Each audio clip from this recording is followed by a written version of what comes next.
বিসমিল্লাহির রহমানির রহিম। সুপ্রিয় শিক্ষার্থীরা, তোমরা সবাই কেমন আছো? আশা করছি ভালো আছো সবাই এবং নিরাপদে আছো। আমিও তোমাদের দোয়ায় ভালো আছি।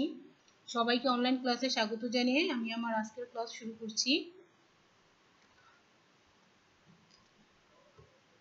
আমি ডালিয়া আক্তার, সহকারী প্রভাষক Bangla, Majid Joina foundation school and college. শিক্ষার্থীরা, গত কয়েকটি ক্লাসের মাধ্যমে আমি তোমাদেরকে কিছু তোমাদের যে পাঠ্য গল্প এবং কবিতা আছে সেগুলো থেকে এমসিকিউ ক্লাস নিয়েছি। আশা করছি সেই ক্লাসগুলো তোমরা দেখেছো এবং তোমাদের কাঙ্ক্ষিত মার্কসগুলো হাতে নিয়ে নিয়েছো। তো আজকে আমার লেকচার নাম্বার হচ্ছে 7। আজকে আমি তোমাদেরকে চারুপাঠ বইয়ের ঝিঙে ফুল কবিতা থেকে কিছু গুরুত্বপূর্ণ এমসিকিউ নিয়ে আলোচনা করব। তো প্রথমেই দেখো প্রশ্ন কি আছে। প্রথমে এই কবিতার কবি সম্পর্কে কিছু গুরুত্বপূর্ণ এমসিকিউ দেখো। 1 নম্বর প্রশ্নটা হচ্ছে, কবি কাজী নজরুল ইসলাম এর জন্ম কত সালে? এটা হবে 1899 সালে। তার পরবর্তী প্রশ্ন দেখো, কাজী নজরুল ইসলামের গ্রামের নাম কি? কাজী নজরুল ইসলাম গ্রামের নাম হচ্ছে চুরুলিয়া, অর্থাৎ তিনি 1899 খ্রিস্টাব্দে 24শে মে ভারতের পশ্চিমবঙ্গের আসানসোল মহকুমার চুরুলিয়া গ্রামে জন্মগ্রহণ করেন। তারপরে প্রশ্নটা দেখো, বাংলা ভাষা ও সাহিত্যে কাজী নজরুল ইসলাম কি হিসেবে পরিচিত? এই উত্তরটা হবে যে তিনি বিদ্রোহী কবি হিসেবে পরিচিত। 4 নম্বর প্রশ্ন দেখো, কাজী নজরুল ইসলাম বিদ্রোহী কবি হিসেবে নন্দিত হয়েছেন কিভাবে?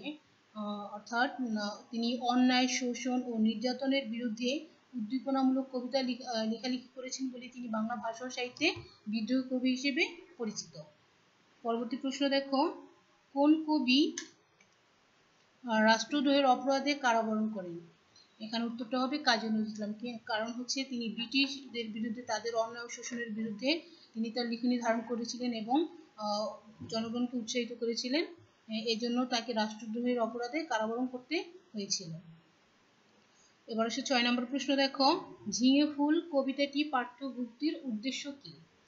এখানে আমরা কবিতাটি চলে আসছি। দেখো উত্তরটা হবে প্রকৃতির প্রতি ভালোবাসা সৃষ্টি। 7 নম্বর প্রশ্ন দেখো, ঝিঙে ফুল কি রঙে ফুটেছে? প্রিয় শিক্ষার্থীরা, তোমরা যারা, আমি এই ক্লাসটি তো ঝিঙে ফুলের উপর তোমাদের আরেকটি ক্লাস নিয়েছিলাম, সেটা ছিল সৃজনশীল প্রশ্নের উপর এবং কবিতার উপর। সেই কবিতাটা যখন পড়েছি তখন হয়তো তোমরা বুঝতে পেরেছো যে এই কথাগুলো সেখানে আছে। তো দেখো, ঝিঙে ফুল কি রঙে ফুটেছিল সেখানে? উত্তরটা হবে যে ফিরোজিয়া রঙে। এবার আসো 8 নম্বর প্রশ্ন দেখো, ফিরোজিয়া ঝিঙে ফুল কোন রঙের পাতার দেশে ফুটে আছে? এখানে উত্তর হবে সবুজ রঙের পাতার দেশে ফুটে আছে। অর্থাৎ ঝিঙে ফুল মাচানের উপর সবুজ, সম্পূর্ণ সবুজ শ্যামলের উপর কি ঝিঙে ফুল ফিরোজিয়া রঙে সেখানে ফুটেছিল। পরবর্তী প্রশ্ন দেখো, গুলমে পর্ণে এর পরের চরণ কোনটি? যারা কবিতাটা ভালোভাবে পড়েছো তারা অবশ্যই বলতে পারবে। এর পরের চরণটি হচ্ছে লতিকার কর্ণে, অর্থাৎ গুলমে পর্ণে লতিকার কর্ণে। এবার আসুন 9 নম্বর প্রশ্ন, ঝিঙে ফুল কবিতায় কবির কোন মনোভাব প্রকাশ পেয়েছে? এখানে উত্তর হবে প্রকৃতির প্রতি ভালোবাসা। অর্থাৎ ঝিঙে ফুল কবিতার মাধ্যমে তিনি যেমন প্রকৃতির একটি উপাদান হচ্ছে ঝিঙে ফুল, সৌন্দর্য বর্ধনের উপাদান হচ্ছে ঝিঙে ফুল, তার প্রতি ভালোবাসা এবং প্রকৃতির প্রতি ভালোবাসা কি তিনি এখানে ফুটিয়ে তুলেছেন। পরবর্তী প্রশ্ন দেখো, ঝিঙে ফুল কোন বেশ পরে আছে?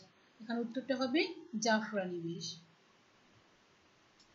পরবর্তী প্রশ্ন 11 নম্বর, ঝিঙে ফুল কার কোলে ঘুমায়? এখানে উত্তর হবে শ্যামলী মায়ের কোলে। 12 নম্বর প্রশ্ন দেখো, শ্যামলী মায়ের কোল বলতে কি বোঝানো হয়েছে? এখানে শ্যামলী মায়ের কোল বলতে শ্যামল প্রকৃতিকে বোঝানো হয়েছে। বাংলাদেশের সবুজ শ্যামল প্রকৃতিকে এখানে বোঝানো হয়েছে। পরবর্তী প্রশ্নটা দেখো 13 নম্বর, কবি ঝিঙে ফুলকে কার সাথে তুলনা করেছেন? উত্তর হবে মায়ের কোলে সোনামুখ খুকুর সাথে। অর্থাৎ মায়ের কোলে যেমন শিশু আলুচালু ভাবে ঘুমায়, ঠিক তেমনি ঝিঙে ফুলকেও কবি কি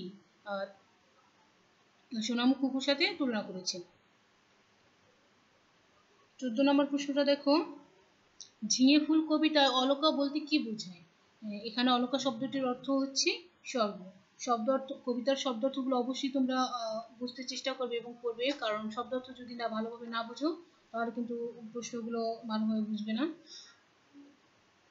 এবার দেখো 15 নম্বর প্রশ্ন, ঝিঙে ফুলকে কে বোটা ছিঁড়ে চলে আসতে বলেছে? এখানে উত্তর হবে প্রজাপতি। পরবর্তী প্রশ্ন, ঝিঙে ফুল জাফরানি বেশ পড়েছে কখন? এটার উত্তর হবে পৌষের বেলা শেষে। এবার 17 নম্বর প্রশ্ন দেখো, ঝিঙে ফুল কেমন ঘুম দেয়? এখানে উত্তর হবে আলুথালু। অর্থাৎ ঝিঙে ফুল সবুজ মাচানের উপর মায়ের কোলে যেমন শিশু যেমন আলুথালু ভাবে ঘুম দেয়, ঠিক তেমনিও ঝিঙে ফুল তার সবুজ শ্যামল পাতার দিশে আলুথালু ভাবে ঘুম দেয়। তারপর আছে 18 নম্বর প্রশ্ন, কাকে সোনামুখ ফুফু বলা হয়েছে? এটার উত্তর হবে ঝিঙে ফুলকে। এবার দেখো 19 নম্বর প্রশ্ন, ঝিঙে ফুলের কাছে মাটি কি? এখানে ঝিঙে ফুলের কাছে মাটি হলো তার মা, সে তার মায়ের সাথে কি সবসময় মিশে থাকতে চায়।